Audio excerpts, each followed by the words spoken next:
আসসালামু আলাইকুম। আশা করি বন্ধুরা আপনারা সবাই ভালো আছেন। আলহামদুলিল্লাহ, আল্লাহ আমাকে অনেক ভালো রেখেছে। তো চলে আসলাম নতুন ভিডিও নিয়ে নতুন সপ্তাহে। আলহামদুলিল্লাহ, আজকে শুক্রবার ছিল। তো জুম্মার নামাজ পড়েই আলহামদুলিল্লাহ আল্লাহ পাক জুম্মার নামাজ পড়ার তৌফিক দিয়েছে এই সপ্তাহে।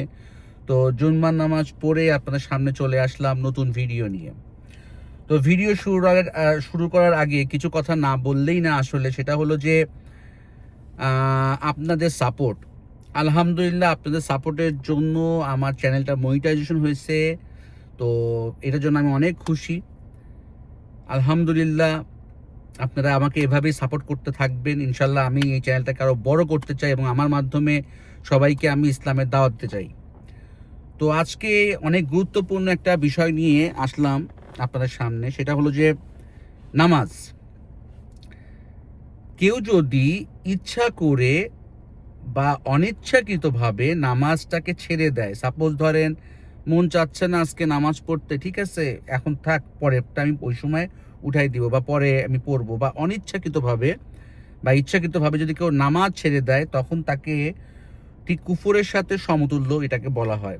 তো আমরা যখন নামাজটা আসলে কি, এটা নিয়ে আমার অনেকগুলো ভিডিও আছে। আসলে নামাজ হলো আল্লাহর সামনে উপস্থিতি দেওয়া বা অ্যাটেন্ডেন্স দেওয়া এবং আল্লাহর সাথে সরাসরি আলাপ করার একটা মাধ্যম। তো এখন বর্তমান যুগে যেটা হয়ে গিয়েছে সেটা হলো এরকম, সাপোজ যেটা আমার সাথেও হয়েছে, তো তখনই আমার এরকম চিন্তা হলো যে আসলে বিষয়টা আমি আপনাদের সাথে শেয়ার করি যাতে আপনাদেরও সেম এই ভুলটা না হয়।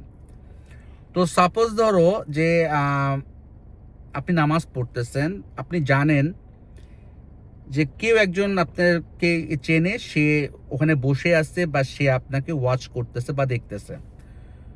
তখন দেখবেন আপনার মনের ভিতরে এরকম হবে যে তাকে দেখানোর জন্য আপনি নামাজটার ভিতরে আরো মনোযোগ দিবেন, আরো মনোযোগ দিয়ে পড়তেছেন।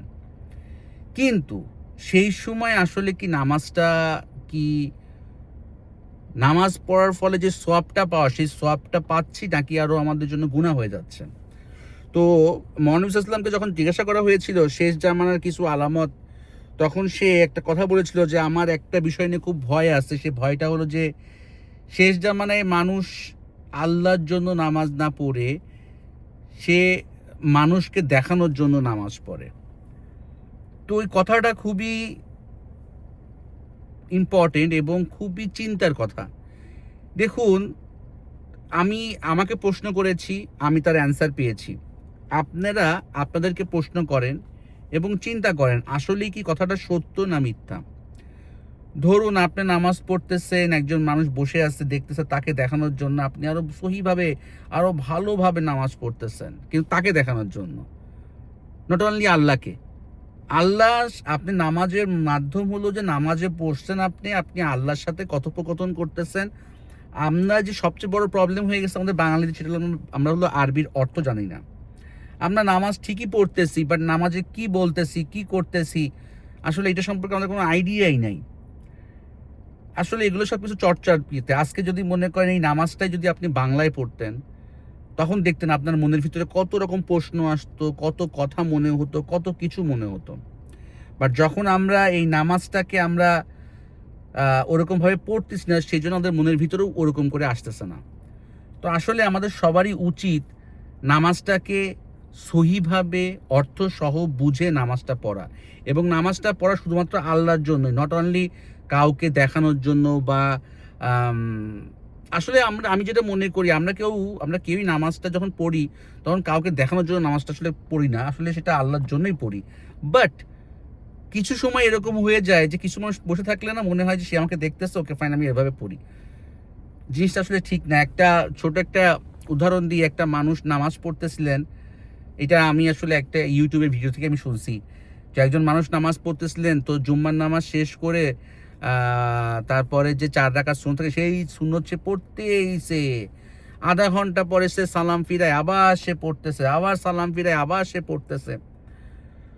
তো তখন ইমাম সাহেব লক্ষ্য করছে কি ব্যাপার, সে একটা নামাজ এতক্ষণ ধরে পড়তেছে, সে মনে হয় কোনো নফল পড়তেছে। তো নফল তো পড়তেই পারে এরকম করে। তো আফটার নামাজ শেষ করে প্রায় 30 মিনিট তার এই 4 রাকাত নামাজ সে পড়ছে।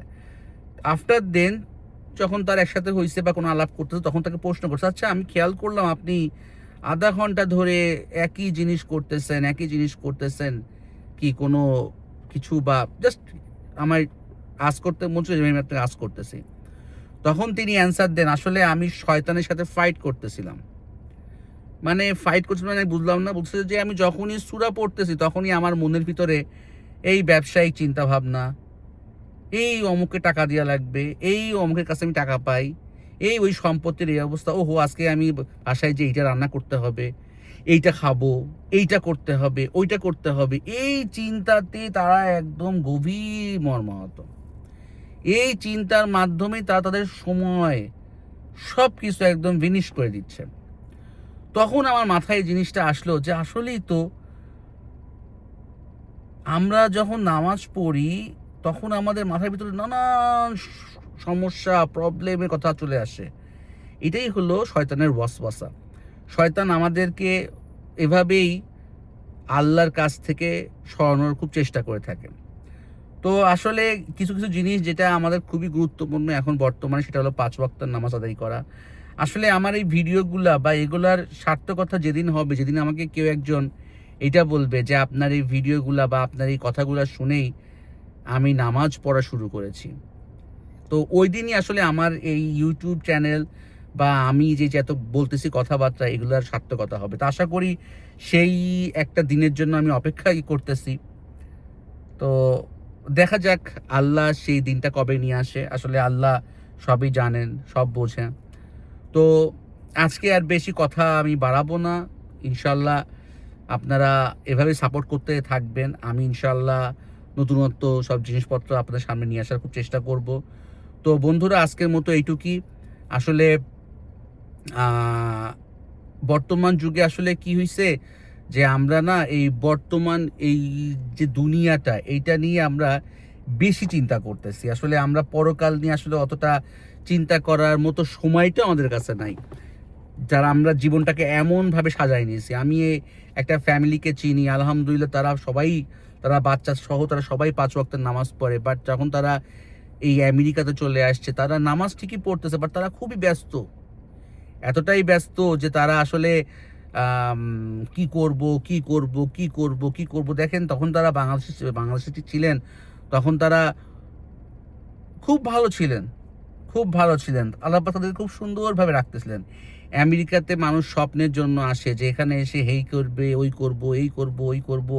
বাট একটা সময় শরীর, মন সব কিছুই আসলে একটা সময় থাকে, একটা এক্সপায়ার ডেট থাকে। এই যে ইয়েস্টারডে আমি মনে করেন যে আমি একটু গেছিলাম মাঠে খেলতে। তো তখন যখন আমি করতেছিলাম বল, তখন আমি চিন্তা করতেছিলাম যে একটা সময় কত দূর থেকে রান আপ নিতাম, কত জোরে বল করতাম। আর আজকে আসলে সময়, বয়স সব কিছুই আসলে মানুষের সব কিছুরই সময় একটা আছে। এখন রান আপ মনে করেন 1-2 পা রান আপ নিচ্ছি, আগে কত দূর থেকে শোয়েব আক্তারের মতো রান আপ নিতাম। তো আসলে আমাদের সময় থাকতেই আসলে সব কিছু বোঝা উচিত, জানা উচিত, সব কিছু করে ফেলা উচিত। তো আসলে সময় কখন কার মানে শেষ হয়ে যাবে এটা কেউ বলতে পারে না। আসলে তার আগেই আমাদেরকে রেডি হয়ে যাওয়া খুবই উত্তম। তো আশা করব আপনারা বিষয়গুলো বুঝতে পেরেছেন, আমিও বোঝার চেষ্টা করতেছি। আশা করি আপনাদের সাথে বলতে আমিও ফেলবো বুঝে। তো থ্যাংক ইউ সো মাচ। আশা করি সবাই জুম্মার নামাজ আদায় করেছেন। নামাজটাকে আমরা খুব মন দিয়ে পড়বো। আজকের মতো এটুকুই। তো ইনশাল্লাহ নেক্সট ভিডিওতে, নেক্সট টপিক্সে, নেক্সট কোনো জিনিস নিয়ে, নেক্সট কোনো আমার মনের অনুধাবন নিয়ে আপনার সামনে আসবো। তো ততক্ষণ পর্যন্ত আজকের মতো এখানেই রাখতে হচ্ছে। আল্লাহ হাফেজ। আসসালামু আলাইকুম ওয়া রাহমাতুল্লাহি ওয়া বারাকাতুহু ওয়া জান্নাতুহু ওয়া মাগফিরাতুহু।